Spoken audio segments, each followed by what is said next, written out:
Hello friends, welcome to SSC coaching centre. दोस्तों, आज के वीडियो में बात करेंगे चक्रवृद्धि ब्याज के प्रश्नों की, कंपाउंड इंटरेस्ट के प्रश्नों की। कंपाउंड इंटरेस्ट के प्रश्न अधिकतर 2 वर्ष के लिए पूछा जाएगा या फिर 3 वर्ष के लिए या फिर 4 वर्ष के लिए। जो पूछा जाता है एग्जाम में या तो 2 वर्ष का पूछा जाएगा या फिर 3 वर्ष का या 4 वर्ष का। अगर 2 वर्ष का पूछा जाए तो मैंने यहां पर सभी की रेशियो वाली ट्रिक लिख रखी है। रेशियो वाली ट्रिक, ठीक है। कौन सी ट्रिक? रेशियो वाली ट्रिक, अनुपात वाली ट्रिक। तो 2 वर्ष का अगर पूछा जाएगा तो 2:1 लगा देना, आंसर आ जाएगा। 3 वर्ष का पूछा जाएगा तो 3:3:1 लगा देना, आंसर आ जाएगा। और 4 वर्ष के लिए पूछा जाएगा तो 4:6:4:1 लगा देंगे तो आंसर आ जाएगा। तो 2 वर्ष का अनुपात, 3 वर्ष का और 4 वर्ष का आप अभी के अभी अपनी कॉपी में नोट कर लीजिए, जिससे कि आप तैयारी अच्छे से कर पाए।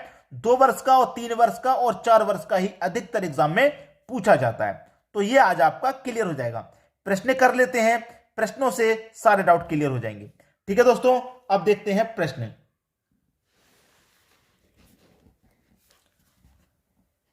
अगला प्रश्न है, सबसे इंपॉर्टेंट बात है कि जो रेशियो वाली ट्रिक है उसे प्रश्नों पर कैसे इस्तेमाल किया जाता है। सबसे पहला प्रश्न है कि यहां पर 600 रुपए उधार ली गई राशि पर 5% वार्षिक चक्रवृद्धि ब्याज की दर से 2 वर्षों में कितनी हो जाएगी। 600 नहीं दोस्तों, ये 6000 है। ठीक है, कितनी है? 6000 रुपए की राशि है। ठीक है, 600 लिख गया गलती से, 6000 है। तो 600 हो चाहे 6000 हो, तरीका हम आपको बता दे रहे हैं, आंसर वही आएगा। 6000 रुपए की उधार ली गई राशि पर 5% वार्षिक चक्रवृद्धि ब्याज की दर से 2 वर्षों में कितनी हो जाएगी। भाई कितने वर्ष का प्रश्न है ये? 2 वर्ष का है। और 2 वर्ष का मैंने क्या रेशियो बताया था? 2:1 बताया था कि नहीं। अब जो राशि है मेरी 6000 है ना, 6000 लूंगा। जो मेरे पास दर दे रखी है 6000 का 5% निकालूंगा। परसेंट का मतलब बटे में 100, 2 जीरो से 2 जीरो गए, 60 का गुना 5 से करूंगा, ये हो जाएगा 300। 300 हुआ। इस 300 को रखना है पहले वाले रेशियो के ऊपर। ठीक है, 300 को मैंने पहले वाले रेशियो के ऊपर रख दिया। अब इस 300 का फिर से मैं निकालूंगा 5%। 2 वर्ष की बात कही है तो 2 बार निकालूंगा भाई 5%। 300 का फिर से 5% निकालूंगा, परसेंट का मतलब बटे में 100, 2 जीरो से 2 जीरो गए, 3 पच्चे 15। इस 15 को रख दूंगा इसके ऊपर। अब आगे रेशियो नहीं है कोई तो नहीं निकालना। आगे और कोई रेशियो होता तो फिर इस 15 का 5% निकालते। इसका निकालते हैं दोस्तों। जैसे मैंने 6000 का 5% निकाला 300, फिर 300 का 5% निकाला 15, फिर 15 का 5% निकालेंगे इस तरीके से। ठीक है, हो गया। अब करना क्या भाई, 300 का 2 गुना कर दो 600, 15 का भी 1 गुना कर दो। भाई जब 2 है तो 2 गुना और 1 है तो 1 गुना, 15 का 1 गुना 15, दोनों को जोड़ लो। 600 में 15 जोड़ेंगे, ये हो जाएगा 615। आपसे ये कहा गया था कि 5% वार्षिक चक्रवृद्धि ब्याज की दर से 2 वर्षों में कितनी हो जाएगी। ये जो 6000 रुपए की राशि है ये 2 वर्ष में कितनी हो जाएगी। राशि कितनी है भाई हमारी 6000, और इस पर हमें इंटरेस्ट कितना मिला 615 का। 6000 में 615 में जोड़ दूंगा, ये हो जाएगा 6615। तो राशि हमारी कितनी हो जाएगी? 6615 हो जाएगी। ये हमारा सही आंसर है। अगर आपसे केवल ब्याज पूछे कि ब्याज कितना मिलेगा 2 वर्ष में, तो 615 मिलेगा। और वो राशि कितनी हो जाएगी? 6000 थी, 2 वर्ष बाद कितनी हो जाएगी? 6615 हो जाएगी। राशि में मैंने ब्याज को शामिल कर दिया, 6615। डी ऑप्शन आपके प्रश्न का बिल्कुल सही जवाब हो जाएगा। और सभी को प्रश्न आसानी से समझ में आ गया। 2 वर्ष का सीख लिया, अब देखेंगे 3 वर्ष का और 4 वर्ष का। ठीक है दोस्तों, अब देखते हैं अगला प्रश्न। अगला प्रश्न है, 4000 रुपए की राशि पर 10% वार्षिक दर से 4 वर्ष का चक्रवृद्धि ब्याज क्या होगा। प्रश्न पूछा है 4 वर्ष का, तो 4 वर्ष का क्या रेशियो था? याद कीजिए, 4:6:4:1 ये था। 6:4:4:1, 4 वर्ष का यही था। अब मैं क्या करूंगा, मेरे पास 4000 रुपए की राशि है, कितना 10% दे रखा है, तो 4000 का मैं 10% निकालूंगा। परसेंट का मतलब बटे में 100, 1 जीरो से 1 जीरो गया, 1 जीरो से 1 जीरो गया, 400 आया। 400 को कहां लिखूंगा? पहले वाले रेशियो के ऊपर। फिर 400 का क्या करूंगा? 400 का फिर से मैं 10% निकालूंगा, 10% निकालूंगा। परसेंट का मतलब बटे में 100, 2 जीरो से 2 जीरो गए, 4 का गुना 10 से कर दूं 40 हो जाएगा। अब 40 को दूसरे वाले रेशियो के ऊपर रख दूंगा, 40 का फिर से 10% निकालूंगा, ठीक है, परसेंट का मतलब बटे में 100, 2 जीरो से 2 जीरो गए, 4 एक कम 4 आ जाएगा। तीसरे वाले रेशियो के ऊपर निकालूंगा, ये 4 का फिर से 10% निकालूंगा, परसेंट का मतलब बटे में 100, ठीक है, 4 दाम में कितना हो जाएगा 40 हो जाएगा, बटे में कितना है 100 है, तो 2 जीरो बाद आ जाएगा, तो ये कितना हो गया 10.4। अब लास्ट हो गया यहां पर रेशियो तक, अब नहीं निकालना, ठीक है। अब वही कीजिए भाई, 400 का गुना 4 से कर दिए 1600 हो जाएगा, 40 का गुना 6 से कर दो 240 हो जाएगा, 4 चौके 16 हो जाएगा, 10.4 का 1 से करेंगे तो ये 10.4 ही रहेगा। अब सभी को जोड़ लो, 1600 में 240 जोड़ूंगा 1840, 1840 में 16 जोड़ूंगा 1856, 1856 में 10.4 जोड़ूंगा तो 1856, ये 10.4, ये आपका आंसर हो गया। आंसर हो गया। आपसे पूछ रहा था कि चक्रवृद्धि ब्याज क्या होगा, चक्रवृद्धि ब्याज पूछा है, वो राशि कितनी हो जाएगी ये नहीं पूछा। अगर पूछे कितनी हो जाएगी तो राशि और ब्याज दोनों को जोड़ दो, पता चल जाएगा कितनी हो जाएगी 4 वर्ष में। लेकिन किल ब्याज पूछा ना, तो ब्याज ब्याज बता दो भाई, सी ऑप्शन सही हो गया। राशि कितनी हो जाएगी तो 4000 और इसको दोनों को जोड़ के बता दो, पता लग जाएगा कितनी हो जाएगी। बस सभी को समझ में आ गई। अब देखेंगे अगला प्रश्न। अगला प्रश्न है 6000 रुपए की राशि, फिर से 600 लिख गया जबकि ये 6000 है।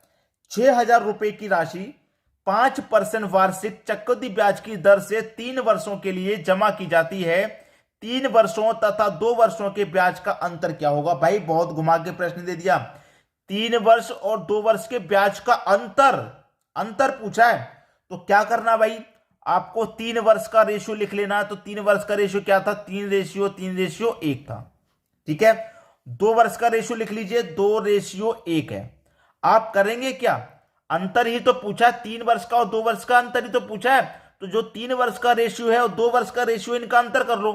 3 में से 2 जाएगा 1 आ जाएगा, 3 में से 1 जाएगा 2 आ जाएगा, और यहां पर 1 का 1 आ जाएगा। यहां पर आपने अंतर कर लिया, पहले ही अंतर निकाल लिया, ठीक है। अब प्रश्न का अंतर भी सही आ जाएगा। 6000 रुपए की राशि है, कितना रेट है, 5% है, निकाल लो भाई। परसेंट का मतलब बटे में 100, 2 जीरो से आपके 2 जीरो कट जाएंगे, 60 का गुना 5 से कर दो 300, ठीक है।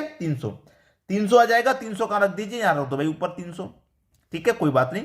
300 का फिर से 5% निकालो, 300 का फिर से 5%, 300 का 5% निकालेंगे कितना आ जाएगा भाई, बट्टे में 100 है, तो 2 जीरो से 2 जीरो, 3 पंजे 15, ठीक है। 15 को यहां रख दो। अब 15 का फिर से 5% निकाल लो भाई, परसेंट का मतलब बट्टे में 100, 15 पंजे 75, बट्टे में 100 कितना आ जाएगा 0.75, 0.75 को यहां रख दो। अब यहां पर सभी रेशियो जब हो गया तो अब आपको नहीं करना, 0.75। अब देखिए इन दोनों का अंतर तो हो ही चुका है, 3 वर्ष का और 2 वर्ष का अंतर तो हो चुका, जो रेशियो इनके अंतर का आया है उन्हीं से गुना कर दो। तो 300 को गुना यहां पर 1 से करूंगा तो ये 300 ही रहेगा, 15 का गुना 2 से करूंगा 30 रहेगा, 0.75 का गुना 1 से करूंगा तो 0.75 ही रहेगा। अब क्या करना है, जोड़ना है, ठीक है। 300 में 30 जोड़िए, 330.75, 330.75, यह आपका सही जवाब है इस प्रश्न का। क्लियर? उम्मीद करूंगा सभी को समझ में प्रश्न अच्छे से आ रहा है, तो सी ऑप्शन आपके इस प्रश्न का बिल्कुल सही जवाब हो जाएगा। अब देखेंगे अगला प्रश्न। अगला प्रश्न है अर्धवार्षिक रूप से संयोजित 10,000 रुपए का 4% वार्षिक दर से 2 वर्ष का चक्रवृद्धि ब्याज क्या है? 2 वर्ष का चक्रवृद्धि ब्याज क्या है? बहुत बढ़िया प्रश्न है भाई, यह है आपका शानदार प्रश्न। अब 2 वर्ष का चक्रवृद्धि ब्याज क्या है, कैसे बताएंगे आप? अब यहां पर एक चीज कही गई है कि अर्धवार्षिक रूप से, याद करिए, आपको यहां एक चीज कही गई है कि अर्धवार्षिक रूप से संयोजित ब्याज। अर्धवार्षिक मतलब अब यहां पर 2 वर्ष का पूरा बात कहा गया है, 2 वर्ष का, ठीक है, बात कही दी गई है 2 वर्ष की। तो यहां पर मैं पहले भी जब चक्रवृद्धि ब्याज के वीडियोस बनाए हैं पहले बता चुका हूं और फिर से बता रहा हूं। जब अर्धवार्षिक की बात आ जाती है, जब अर्धवार्षिक की बात आ जाती है तो क्या होता है कि जो रेट है, रेट जो है उसमें 2 से डिवाइड हो जाता है, याद रखना, और जो वर्ष है उसमें 2 से गुना हो जाता है, याद रख लेना इस बात को जब अर्धवार्षिक की बात आ जाती है तो। अब देखिए 2 का 2 से गुना हो जाएगा तो इसका मतलब प्रश्न कितने वर्ष का हो गया, ये 4 वर्ष का हो गया। 4 वर्ष का प्रश्न हो गया ये अब, ठीक है। और 2 से डिवाइड हो गया 4 में, तो रेट कितना बचा इस प्रश्न में, रेट बचा 2% का। प्रश्न खत्म। अब 4 वर्ष की बात हो गई है तो फिर आपका रेशियो 4 वर्ष का लगेगा। अब 4:6:4:1, ठीक है, ये लगेगा। राशि कितनी है भाई, राशि है 10,000 की, ठीक है। रेट कितना है, 2% का है, 2% निकालो, परसेंट का मतलब बट्टे में 100, 2 जीरो से 2 जीरो कटा दो, 2 से 2 जीरो कट के 100 बचा, 100 का गुना 2 में करेंगे 200 हो जाएगा, 200 को लिख दो इसके ऊपर। अब 200 का फिर से निकालो भाई आपका 2%, 200 का 2% फिर से निकालो, 2% मतलब पट्टे में 100, 100 से कट जाएगा 2 बार में, 2 दूने का 4, 4 को यहां रख दो। अब 4 का फिर से निकालो भाई 2%, परसेंट का मतलब बटे में 100, कितना आ जाएगा भाई, फिर से निकालेंगे तो ये आ जाएगा 0.8, 0.8 को यहां लिख दो, ठीक है। मैं इसे निकाल के देखता हूं, 4 दूने का 8 हो जाएगा, बटे में 100, तो 2 संख्या है ना, तो यहां पर 0.8 आएगा, 0.08 आएगा, यहां पर आएगा 0.08 ही आएगा दोस्तों, ठीक है। अब 0.08 का फिर से निकालेंगे तो ये हो जाएगा 0.0016, ये हो जाएगा, ठीक है। अब बस कर लो, 200 का गुना 4 से कर लो भाई 800, 4×6 = 24, 0.8 का गुना करेंगे 4 से 10.32, और 0.0016 का करेंगे 1 से, तो ये रहेगा 0.0016, ठीक है। जोड़ लो, 800 में 24 जोड़ूंगा तो ये हो जाएगा 824, ठीक है। दशमलव कितना हो जाएगा, इनको जोड़ के ये हो जाएगा आपका 3216। ये आपके प्रश्न का बिल्कुल सही जवाब है। आपसे पूछा था कि चक्रवृद्धि ब्याज क्या होगा, 824.3216, 824.3216, ये वाला होगा पी ऑप्शन, ठीक है। उम्मीद करूंगा कि आज के बाद इन प्रश्नों को आप कभी गलत नहीं करेंगे, हमेशा सही करके आएंगे। लेकिन मेरी एक बात मान लेना, 1 से 2 बार प्रैक्टिस जरूर कर लेना, खुद से मेहनत करके, ठीक है, जरूर कर लेना, तब एग्जाम में जाना, ठीक है दोस्तों। वीडियो देखने के लिए आपका बहुत बहुत धन्यवाद।